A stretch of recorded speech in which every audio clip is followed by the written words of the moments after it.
हरे कृष्ण। आप सभी को निर्जला एकादशी की हार्दिक शुभकामनाएं। हस्तिनापुर का राज दरबार आज विशेष रूप से सुसज्जित है।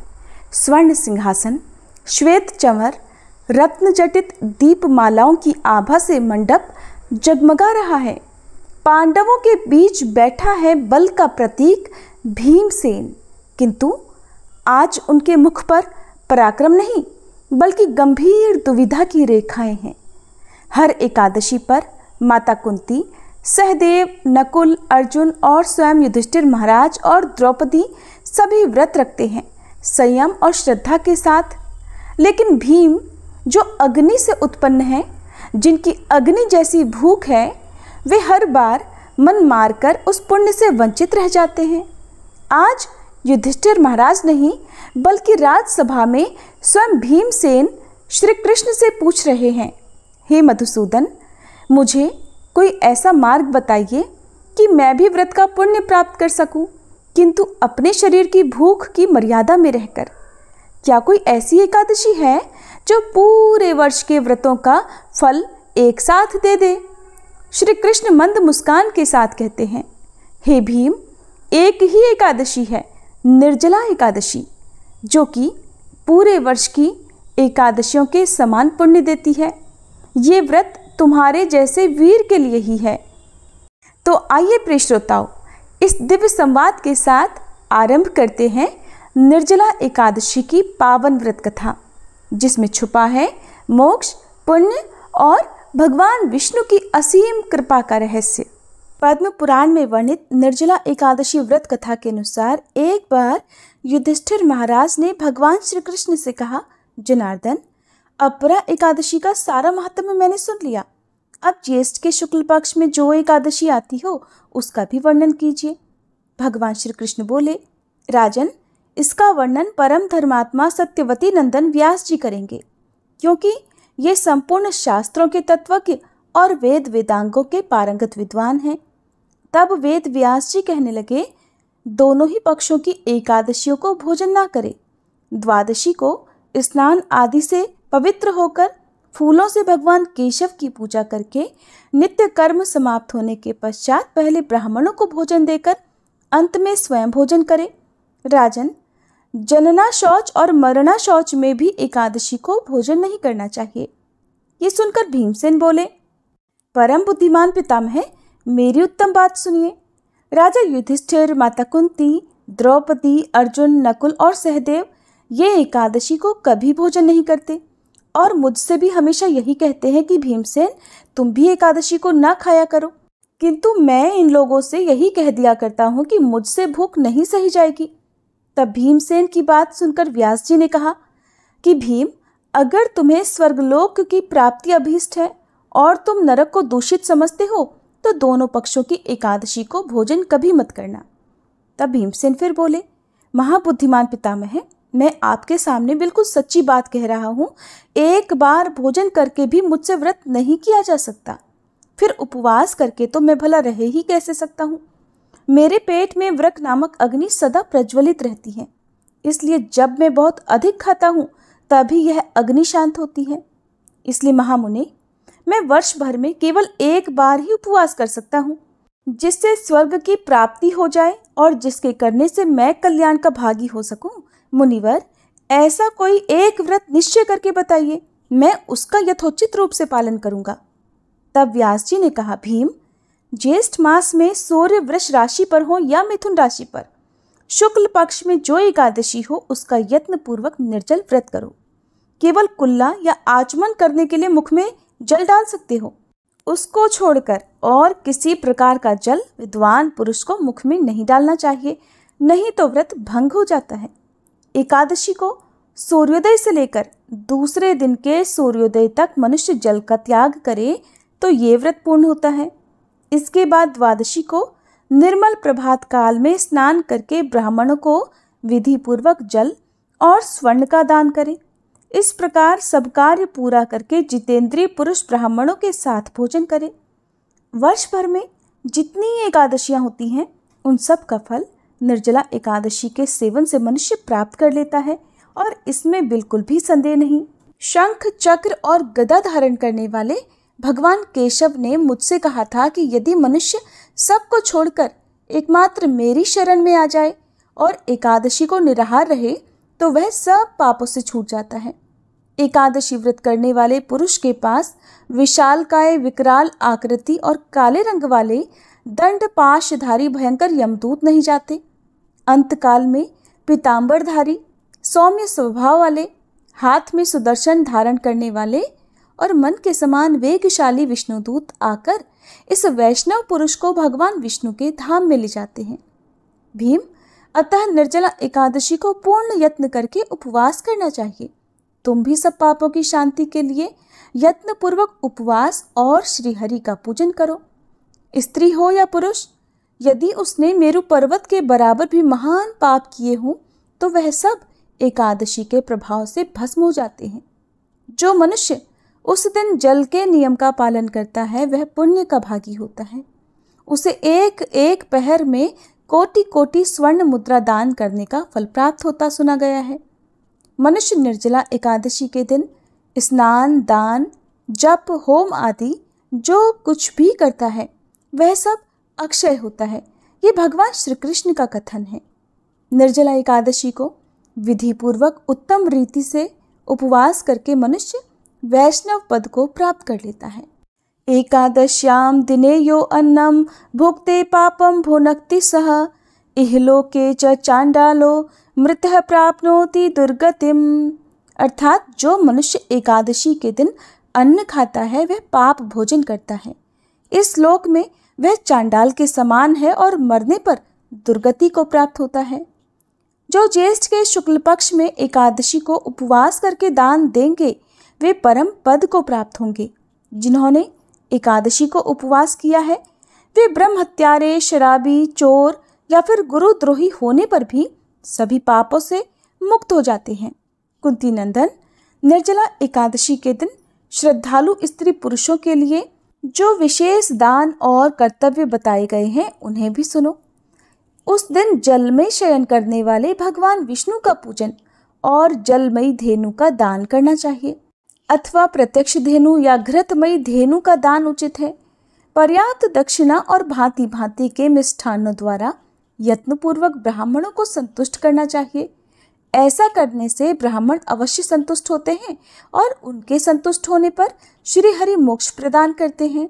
जिन्होंने शम, दम और दान में प्रवृत्त हो श्री हरि की पूजा और रात्रि में जागरण करते हुए इस निर्जला एकादशी का व्रत किया है, उन्होंने अपने साथ ही अपनी बीती हुई 100 पीढ़ियों को और आने वाली 100 पीढ़ियों को भगवान वासुदेव के परम धाम में पहुंचा दिया है। अन्नम वस्त्रम तथा गावो जलम शय्यासनम शुभम कमंडलु तथा छत्रम दातव्यम निर्जला दिने। अर्थात निर्जला एकादशी के दिन अन्न, वस्त्र, गौ, जल, शैया, सुंदर आसन, कमंडल और छाता दान करने चाहिए। जो श्रेष्ठ और सुपात्र ब्राह्मण को जूता दान करता है वह सोने के विमान पर बैठकर स्वर्गलोक में प्रतिष्ठित होता है। जो इस एकादशी की महिमा को भक्ति पूर्वक सुनता तथा जो भक्ति पूर्वक उसका वर्णन करता है वे दोनों स्वर्गलोक में जाते हैं। चतुर्दशी युक्त अमावस्या को सूर्य ग्रहण के समय श्राद्ध करके मनुष्य जिस फल को प्राप्त करता है वही इसके श्रवण से भी प्राप्त होता है। पहले दंत धावन करके ये नियम लेना चाहिए कि मैं भगवान केशव की प्रसन्नता के लिए एकादशी को निराहार रहकर आचमन के सिवा दूसरे जल का भी त्याग करूंगा। द्वादशी को देव देवेश्वर भगवान विष्णु की पूजा करना चाहिए। गंध, धूप, पुष्प और सुंदर वस्त्र से विधि पूर्वक पूजन करके जल का घड़ा संकल्प करते हुए निम्न मंत्र का उच्चारण करें। देव देव ऋषिकेश संसारावर्णवतारक उदकुंभ प्रदाने नय माम परमाम गतिम। अर्थात संसार सागर से तारने वाले देव देव ऋषिकेश, इस जल के घड़े का दान करने से आप मुझे परम गति की प्राप्ति कराइए। व्यास जी कहते हैं, भीमसेन, ज्येष्ठ मास में शुक्ल पक्ष की जो शुभ एकादशी होती है उसका निर्जल व्रत करना चाहिए तथा उस दिन श्रेष्ठ ब्राह्मणों को शक्कर के साथ जल के घड़े दान करने चाहिए। ऐसा करने से मनुष्य भगवान विष्णु के समीप पहुंचकर आनंद का अनुभव करता है। इसके पश्चात द्वादशी को ब्राह्मण भोजन कराने के बाद स्वयं भोजन करे। जो इस प्रकार पूर्ण रूप से पाप नाशिनी एकादशी का व्रत करता है वे सब पापों से मुक्त होकर अनामय पद को प्राप्त होता है। ऐसे व्यक्ति को मोक्ष की प्राप्ति हो जाती है। जैसे ही श्री कृष्ण ने कथा समाप्त की, हस्तिनापुर का राज दरबार एक बार फिर दिव्य ऊर्जा से भर गया। श्री कृष्ण के मुख से निकली हर बात जैसे भीमसेन के मन का भार हर लेती है। वे हाथ जोड़कर श्री कृष्ण को प्रणाम करते हैं। हे केशव, आपने मुझे वह अमूल्य उपाय बताया जो मुझे मेरे परिवार के व्रत सदृश पुण्य की ओर ले जाएगा। आज मैं भी व्रत के पवित्र पद पर अग्रसर हो पाया। श्री कृष्ण ने भीम के कंधे पर हाथ रखकर कहा, हे भीम, ये व्रत केवल तप नहीं, श्रद्धा है और तुम्हारे जैसे भक्तों के लिए ही है जो भीतर से सच्चे हैं। इस प्रकार इस कथा से हमें न केवल व्रत का महत्व ज्ञात होता है बल्कि ये भी समझ में आता है कि श्रद्धा से किया गया एक व्रत भी वर्ष भर की तपस्या का फल दे सकता है, अगर वह पूर्ण निष्ठा, संयम और भक्ति के साथ किया गया हो। तो आइए हम सब भी इस निर्जला एकादशी पर केवल जल त्याग ही नहीं, इंद्रिय संयम, सेवा और भगवत स्मरण का व्रत लेकर भगवान विष्णु की कृपा पाने के अधिकारी बने। भगवान विष्णु आप सभी को व्रत का पुण्य, संयम की शक्ति और भक्ति की स्थिरता प्रदान करें। हमारे सनातन धर्म में प्रत्येक व्रत की सफलता और सिद्धि के पीछे देवी देवताओं की अदृश्य कृपा होती है। एकादशी व्रत जितना महान है उतना ही महत्वपूर्ण है इस व्रत की द्वारपाल देवी ग्यारस माता की कृपा प्राप्त करना। कहा गया है कि जब तक ग्यारस माता प्रसन्न न हो तब तक एकादशी का फल पूर्ण रूपेण नहीं मिलता। इसलिए हर एकादशी व्रत कथा के साथ ग्यारस माता की कथा का श्रवण भी अनिवार्य है। अब हम सब भक्ति भाव से पहले ग्यारस माता का स्मरण करें, उनकी कथा सुनें और ग्यारस माता से प्रार्थना करें कि वे हमारे द्वारा रखे गए व्रत को स्वीकार कर भगवान विष्णु के चरणों तक पहुंचाएं।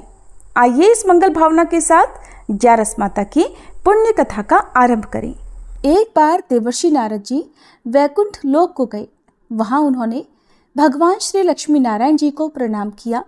फिर नारद जी ने श्री हरि से कहा, प्रभु, अब धरती पर आपका प्रभाव कम हो रहा है।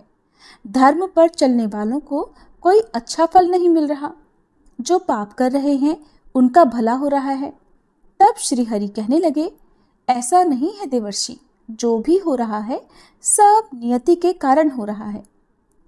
श्री हरि की बात सुनकर नारद जी बोले, प्रभु, मैं तो देखकर आ रहा हूँ कि पापियों को तो अच्छा फल मिल रहा है, लेकिन भला करने वाले और धर्म के रास्ते पर चलने वाले लोगों को बुरा फल मिल रहा है, उन्हें दुख भोगने पड़ रहे हैं। भगवान ने कहा, देवर्षि, कोई ऐसी घटना बताओ जिससे तुम्हें ये लग रहा हो। नारद जी कहने लगे, प्रभु, अभी अभी मैं एक जंगल से आ रहा हूँ।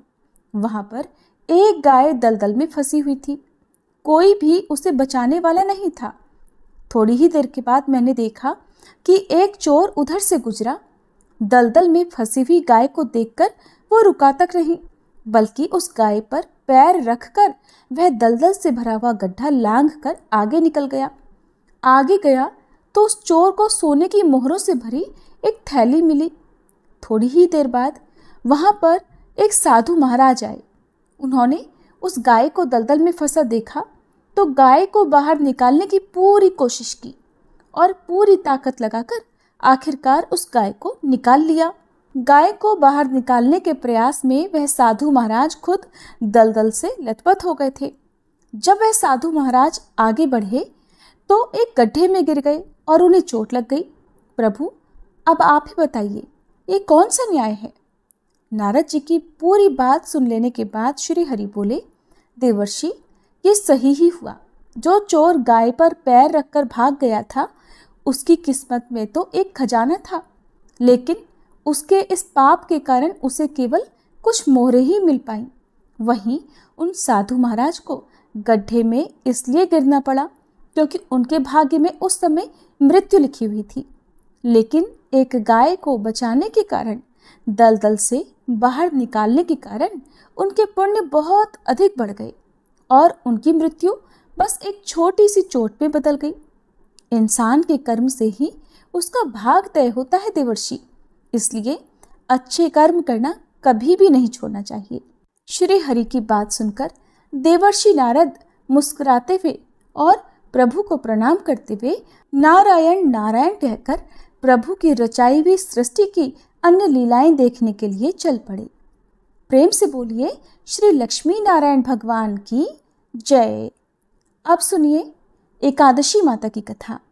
इस कथा को सुनने से ही एकादशी का व्रत पूरा माना जाता है। श्रोताओं, एक बार एक बूढ़ी माँ ने एकादशी का उपवास रखा।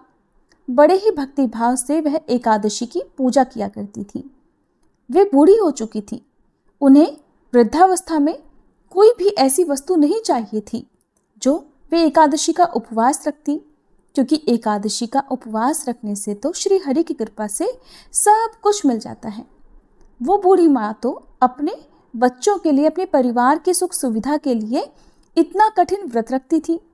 वे दिन भर तो बड़ा कठिन मन करके और अपनी प्यास को किसी तरह से रोके रही, क्योंकि एकादशी के व्रत में वो जल की एक बूंद भी ग्रहण नहीं करती थी। द्वादशी को ही जल पीकर वो अपने व्रत का पारणा किया करती थी। दिन भर उन्होंने किसी प्रकार अपने मन को संयमित रखा, पूजा पाठ की, व्रत की कथा पढ़ी सुनी और फिर पंडित जी को मिट्टी के एक पात्र में भरकर पानी और मौसमी फल दान में दिए। दोना भरकर शक्कर भी वितरित की। उन्हें गर्मी के कारण बड़ी बेचैनी हो रही थी। एक तो निराहार और निर्जल रहकर उपवास रखा था और ऊपर से प्यास भी अधिक सता रही थी। इस कारण उन्होंने सोचा कि चलो पानी में बैठूं, शायद थोड़ी शांति मिले। ये सोचकर वह पानी में बैठी रही। पानी से बार बार कुल्ला करती और मुंह हाथ धोती रही। तब कहीं जाकर उन्हें थोड़ा बहुत चैन मिला। एक तो धूप तेज की पड़ रही थी, इस कारण बार बार बूढ़ी माँ का मुंह सूखा जा रहा था। बूढ़ी माँ बड़ी बेचैन हो रही थी। एक तो बुढ़ापा, दूसरा यह भयंकर गर्मी। बुढ़ापे की तो स्थिति ही कुछ ऐसी होती है, बड़ी मुश्किल से धीरज बंध पाता है। अब किसी प्रकार रो धोकर दिन कट पाया। अब बूढ़ी माँ के सामने पहाड़ सी लंबी रात थी, जिसका कट पाना बड़ा ही मुश्किल दिखाई दे रहा था। चारपाई पर पड़ी हुई बूढ़ी माँ को किसी प्रकार भी शांति नहीं मिल रही थी। बार बार प्यास के मारे गला सूख रहा था और वे इस प्रकार बेचैन होकर करवटें बदलती जा रही थी। कई बार उठकर वे घर के बाहर जाती, फिर अंदर आ जाती। ना उन्हें घर के अंदर शांति मिल रही थी, ना बाहर। वे पड़ी पड़ी एकादशी माता को याद करती रहीं और मन में ध्याती रहीं कि हे माता, आप मेरी लाज रखिएगा, आप ही मुझे शक्ति दीजिएगा ताकि मैं भली भांति आपका व्रत कर सकूं और ये पहाड़ सी रात सुकून से बीत जाए। प्यास के कारण बूढ़ी माँ की बेचैनी तो बढ़ ही रही थी। उन्होंने धैर्य रखने का बहुत प्रयास किया, लेकिन आखिरकार उनकी सहनशीलता की सीमा टूट गई और वे घबराकर प्यास के मारे एकदम चिल्ला पड़ी, बचाओ बचाओ। बूढ़ी माँ का चिल्लाना सुनकर उनके परिवार के सभी सदस्य उनके आसपास इकट्ठा हो गए और बूढ़ी माँ की चारपाई के पास पहुंच गए। सब बोले, अम्मा जी क्या हुआ, आपको क्यों चिल्ला रही हो? और जब आपसे व्रत नहीं रखा जाता तो इस बुढ़ापे में इतना कठिन व्रत क्यों कर रही हो? अम्मा जी, अगर शरीर में ताकत है तभी तो भक्ति हो पाएगी, आप पानी पी लीजिए। बूढ़ी माँ अपने परिवारजनों से बोली, मेरे तो प्यास के मारे प्राण ही निकले जा रहे हैं, जरा जल्दी से मेरी छाती पर ठंडे पानी का घड़ा तो रख दो।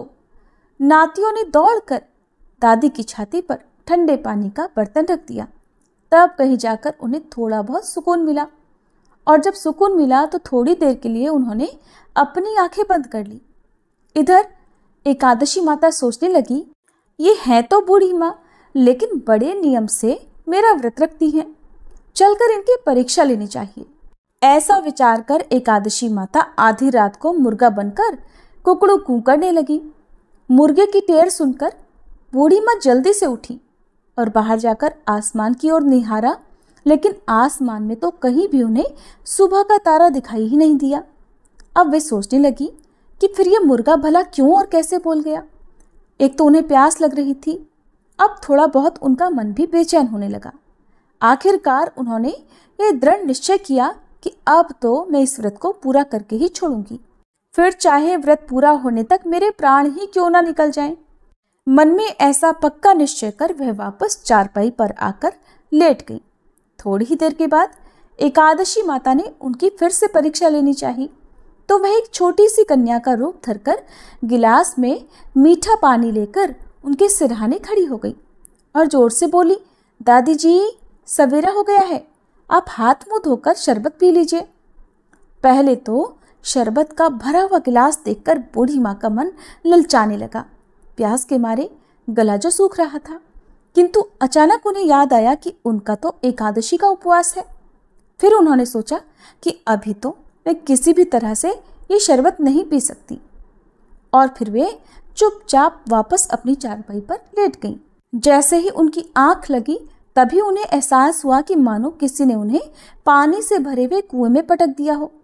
वे बहुत देर तक उस कुएं में हाथ पांव चलाती रही, लेकिन इस बीच उन्होंने अपने मुंह में पानी की एक बूंद भी नहीं जाने दी, क्योंकि उनका एकादशी का उपवास जो था, और वे पक्के निश्चय के साथ अपना व्रत पालन करती रही। थोड़ी ही देर में उन्हें ऐसा लगा मानो सामने आग जल रही हो। आग के कारण बड़ी भारी गर्मी लगने लगी। प्यास के मारे उनके प्राण निकलने लगे, लेकिन इतना सब होने के बाद भी बूढ़ी माँ ने पानी की एक बूंद भी नहीं पी। वे तो बस चारपाई पर बैठी बैठी एकादशी माता का ध्यान करती रही। अब सवेरा होने में बस कुछ ही समय है, ये जानकर वे बड़ी तसल्ली के साथ इधर उधर घूमने लगी। एकादशी माता अब तक ये बात अच्छी तरह से समझ गई कि इन बूढ़ी माँ को किसी भी प्रकार से अपने व्रत से नहीं टाला जा सकता। वे उनके सत्य व्रत को भली भांति समझ गई थी। अब सवेरा हो गया तो बूढ़ी माँ ने स्नान किया, भगवान श्री हरि का पूजन किया, फिर एकादशी माता की कथा सुनी, ब्राह्मणों को दक्षिणा देकर भोजन कराया, तब कहीं जाकर उन्होंने जल ग्रहण किया।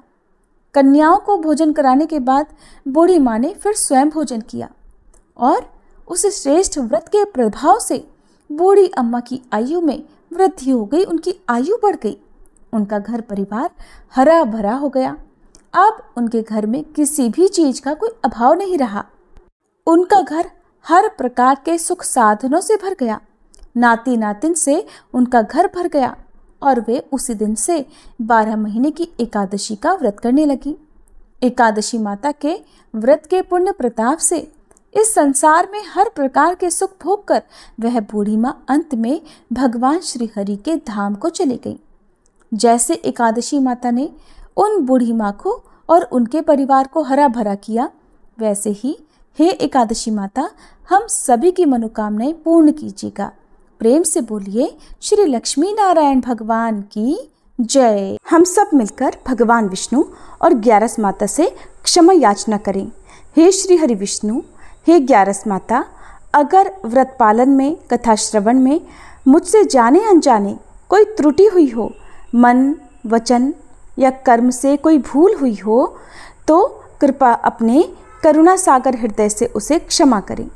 अगर विधिवत नियमों का पालन ना हो सके, अगर जप, ध्यान, पूजा, कथा में कोई गलती रह जाए, तो हे प्रभु हमें क्षमा करें और हमें पुनः अवसर दें कि अगली बार और अधिक शुद्धता और निष्ठा के साथ मैं सेवा कर सकूं। हे नारायण, हे लक्ष्मीपति, हे करुणा निधान, आपकी कृपा के बिना ये जीवन अधूरा है। हमारे दोषों को हरकर अपने चरणों में स्थान दें। हे ग्यारस माता, आप व्रतों की अधिष्ठात्री देवी हैं। हमें सच्चे मन से व्रत पालन की शक्ति दें और हम सभी की मनोकामनाओं को पूर्ण करें। सभी प्रेम से बोलिए ग्यारस माता की जय।